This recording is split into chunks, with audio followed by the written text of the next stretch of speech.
एक समय की बात है, दूर किसी देश में दो शक्तिशाली राज्य थे।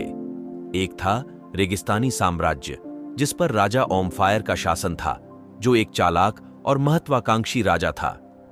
रेगिस्तान साम्राज्य धन से समृद्ध नहीं था, लेकिन उसकी सेना बहुत ही शक्तिशाली थी।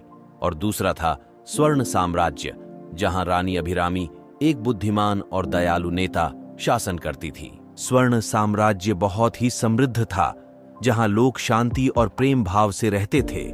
स्वर्ण साम्राज्य के केंद्र में एक अनमोल खजाना था, जिसे राजा ओमफायर ने पूरे दिल से चाहा था। एक जादुई हीरे की अंगूठी, जो किसी भी धातु को शुद्ध सोने में बदलने की शक्ति रखती थी। इस शक्तिशाली कलाकृति के लिए राजा ओमफायर की इच्छा अतृप्त थी और उसने इसे प्राप्त करने के लिए उसने एक भयावह योजना बनाई।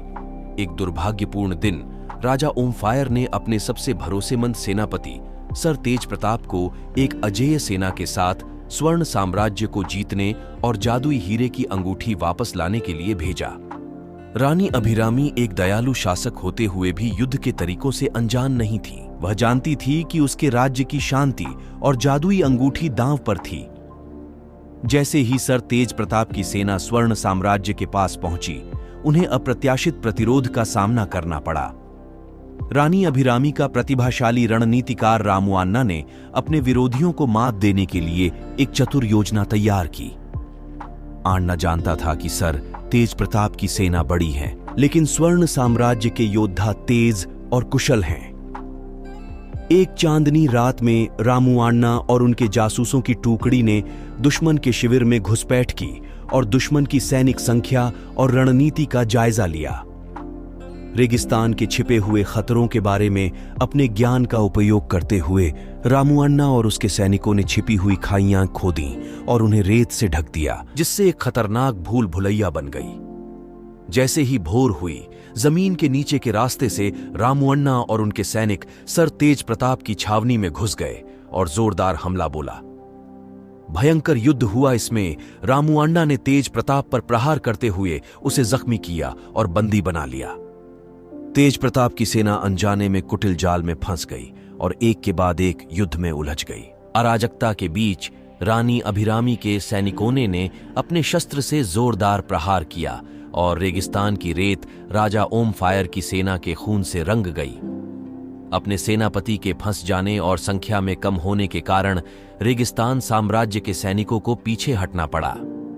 राजा ओमफायर के पास अपनी सेना वापस लेने के अलावा कोई विकल्प नहीं था। रानी अभिरामी ने हमेशा की तरह दयालु स्वभाव से सर तेज प्रताप की जान बख्श दी, यह महसूस करते हुए कि वह राजा ओमफायर के लालची खेल में एक मोहरा था। रेगिस्तानी साम्राज्य पीछे हट गया।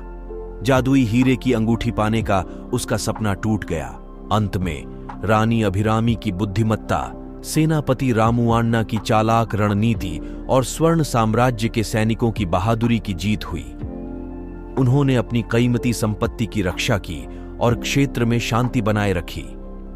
दो राज्यों के बीच की लड़ाई ने एक अनुस्मारक के रूप में कार्य किया कि लालच और महत्वाकांक्षा विनाश का कारण बन सकती है, जबकि ज्ञान, सहयोग और करुणा स्थायी शांति और समृद्धि ला सकती है।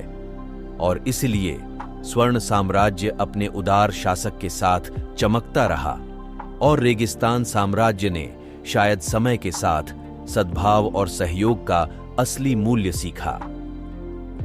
धन्यवाद दोस्तों।